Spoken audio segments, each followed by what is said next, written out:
Mark असल में pathfinder lander की तरफ बढ़ रहा था, जिसे नासा ने 1996 में मार्स के एसिडेलिया प्लेनिशिया पर उतारा था। पाथफाइंडर का असली मिशन था मार्स की मिट्टी, वहाँ की मैग्नेटिक प्रॉपर्टीज और एनवायरनमेंट से जुड़ी जरूरी इंफॉर्मेशन इकट्ठी करके नासा को भेजना। लेकिन 1997 में उसकी बैटरी खत्म हो गई थी, जिसके बाद नासा का उससे कांटेक्ट हमेशा के लिए टूट गया था।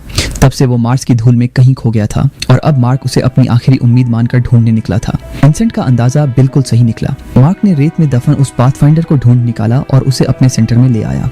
लेकिन कांटेक्ट तभी पॉसिबल था जब नासा के पास भी उसका सेम मॉडल हो। ये समझते ही विंसेंट तुरंत कैलिफोर्निया के JPL पहुंच गया, जहां पाथफाइंडर का दूसरा मॉडल सेफ रखा गया था। उसने उन सब रिटायर्ड साइंटिस्ट्स को भी बुला लिया जिन्होंने 1997 में उस मिशन पर काम किया था। अब दोनों तरफ से पुराने सिस्टम को दोबारा जिंदा करने की कोशिश शुरू हो गई। उधर मार्क ने पाथफाइंडर की पुरानी बैटरी हटाकर उसे सेंटर के पावर सोर्स से कनेक्ट कर दिया। किस्मत अच्छी थी, पाथफाइंडर दोबारा चल पड़ा। जैसे ही मार्क ने उसका एंटेना पृथ्वी की तरफ घुमाया, JPL में रखे मॉडल को तुरंत सिग्नल मिल गया। सालों बाद वो पुराना लैंडर फिर से रिस्पांस देने लगा था। हालांकि पाथफाइंडर का एक्चुअल कंट्रोल JPL के टेक्नीशियन टीम के पास था। उसने तुरंत कमांड भेजकर पाथफाइंडर का कैमरा ऑन किया और मार्स पर मौजूद मार्क का कैमरा भी एक्टिवेट हो गया। कैमरा को हिलते देख मार्क तुरंत समझ गया कि उसकी कोशिश रंग लाई है। अब कोई ना कोई उससे कांटेक्ट करने की कोशिश कर रहा है। मार्क ने बिना देरी किए बोर्ड पर सवाल लिखा और कैमरा के सामने कर दिया। क्या किसी को मेरा सिग्नल मिल रहा है? उसने एक तरफ हाँ और दूसरी तरफ ना का बोर्ड लगा दिया। जैसे ही विंसेंट की टीम ने सवाल देखा,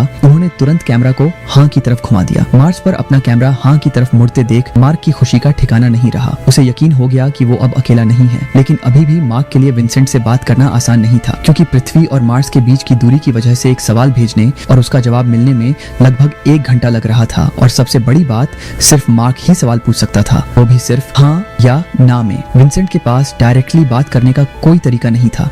तब मार्क ने अपना साइंटिफिक दिमाग लगाया। उसे पता था कि पाथफाइंडर का कैमरा 360 डिग्री तक घूम सकता है, इसलिए उसने हेक्साडेसिमल नंबर सिस्टम का यूज किया। हेक्साडेसिमल नंबर्स को ACII कोड में कन्वर्ट करके वर्ड्स बनाए जा सकते थे। दूसरी तरफ विंसेंट की टीम ने भी पाथफाइंडर के आसपास हेक्साडेसिमल सिस्टम सेट करके मार्क से बात करना शुरू कर दिया। लेकिन ये तरीका बहुत स्लो था, इसलिए नासा के साइंटिस्ट्स ने मार्क को कुछ कोड्स भेजे, जिनकी मदद से मार्क ने अपने रोवर को पाथफाइंडर से कनेक्ट कर लिया। अब वो रोवर के थ्रू टेक्स्ट मैसेजेस में बात कर सकता था। नासा ने मार्क को मैसेज भेजा कि उन्होंने उसका रेस्क्यू मिशन शुरू कर दिया है और सबसे पहले उसके लिए जरूरी सामान भेजा जाएगा।